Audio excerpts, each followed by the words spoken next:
All right. Apparently, I thought this was a joke, but it was going around Detroit Lions internet. The Lions possibly could hire ex quarterback David Blough as their offensive coordinator. Um, Seemed like Dan ain't learned his lesson. He needs to hire somebody who has experience, but you had the pros and cons hiring David Blough as the offensive coordinator. Blough has emerged as a candidate to succeed John Morton. Um, Give me 1 second. So pause this.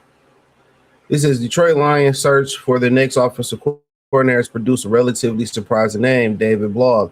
The former Lions quarterback who spent several seasons in Detroit as a backup and spot starter has quickly ascended the coaching ranks and is now discussed as a viable candidate to replace John Morton.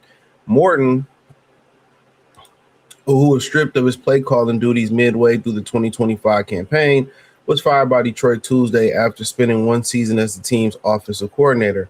Blough, a product of Purdue University, suited up for 5 NFL seasons, the majority of which he spent in the Motor City. Initially signed as an undrafted free agent by Cleveland Browns in 2019, Blough was traded to Detroit prior to the start of the aforementioned season. Blough proceeded to start 5 games as a rookie with the Lions, throwing 984 yards, 4 TDs, and 6 interceptions.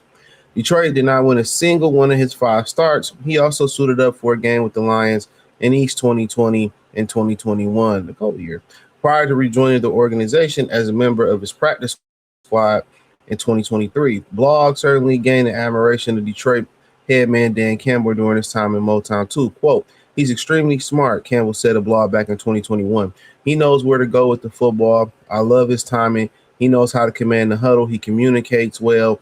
And on top of that, he's a hell of a dude. And by the way, he just is."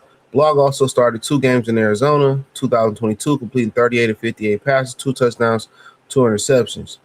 The 30-year-old began his NFL coaching career in 2024 with the Washington Commanders, serving as the team's assistant quarterback coach. He became Washington's quarterback coach on an interim basis for the final 5 games of 2025 after Taviti Pritchard was named the head coach at his alma mater, Stanford. Blough, equipped with a high football IQ, has the potential to become an offensive coordinator one day. He played a role in the development of Commanders dual threat passer Jaden Daniels, who took the league by storm a season ago, throwing for 3,568 yards, 25 touchdowns. He also added 891 and 6 scores on the ground as he earned AP, Associated Press Offensive Rookie of the Year and Pro Bowl honors. Quote, "I had kind of known before the last season started that my body was starting to fail me a little bit," Blough said last January. "I know that I wanted to do coaching. I think when I was in high school, I said I wanted to be a high school coach. When I was in college, I wanted to be a college coach. And then at the highest level, learning for some of the great coaches I've got to be around, this is what I'm supposed to be doing." Despite his many positive attributes, Blough is just 2 years in his coaching career and has never called plays a day in his life. He seems more suited to be a passing game coordinator than the team's offensive coordinator at this juncture of his career. To me, this lacks experience as an NFL assistant should be used against him and the candidacy to become the Lions' next offensive coordinator.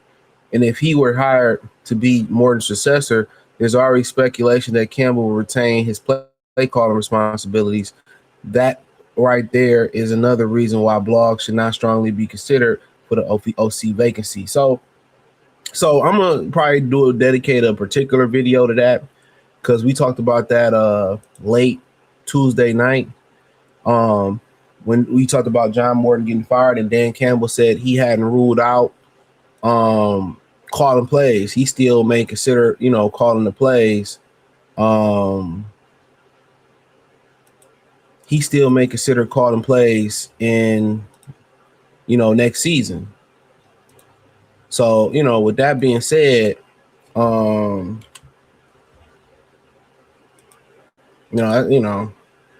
maybe he just the power of calling plays. But to me, if Campbell is gonna call plays, this will be the hire, similar to what he did with Ben Johnson. He eased Ben Johnson into play calling. He said once Ben Johnson understood exactly what he wanted from a play caller standpoint of view, he handed the reins off to Ben Johnson. So honestly, I really have no issue how he did it, but I seen enough. I've legit seen enough. I really think at this point they need to get experienced play caller. Now, why do they keep getting these inexperienced play callers or considering them? It's cheap. Dan wants to continue to call the plays himself. Uh, and also they want to stick in the coaching tree, people that they familiar with. And when you familiar with somebody and you know them, they're easy to work with. You know how they think, and also you have a certain level of control. So when you bring somebody that you're not familiar with, you really can't manipulate them or control them. It's hard to, kind of come to them and say, hey, we need to do this a little bit more. But I feel like the Lions need that friction. If we being real, I feel like the Lions need that friction. They need an offensive play caller that's not familiar, with Dan Campbell, that understands the importance of running the ball. And they're not going to do that. They're going to go the cheap route. They're going to go the nepotism route. Somebody that he knows, somebody that he can control. And that's what it is. They're not doing what's best for this football team. What's best for this football team is to go get a known play caller. It's as simple as that. And you gotta get somebody that's actually a play caller. And that, they need to go out there and get somebody that's a known play caller that's gonna run the football, that's gonna know how to get the playmakers to football, who has a proven track record. But then, A, that's gonna cost, and B, Dan Campbell probably don't know that many people in the coaching tree like that. That's as simple as that. I'm telling you, that's as simple as that. He want to stick to, people that he's familiar with. And, that's just the God honest truth. He want to stick to people that he's familiar with, and they're going to stick the cheap route. You still got to pay John Morton, and his staff, David Shaw and them. So they're going to probably go the cheap route. And, Dan probably like calling the plays, and he's going to continue to call the plays.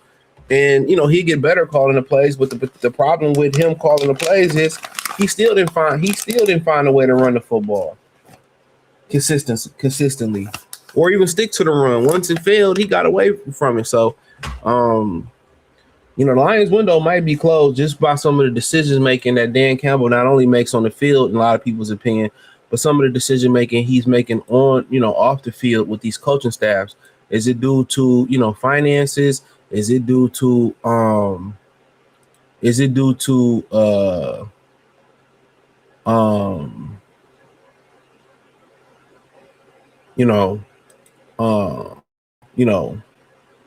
him wanting to, retain power? I don't know, but we'll see, man. Thumbs up the video, share the video, subscribe to the channel, hit the link tree. You can find me on X, Facebook, Kick, Twitch, the whole nine. Check out Detroit Lions Talk playlist for more videos like this. Peace.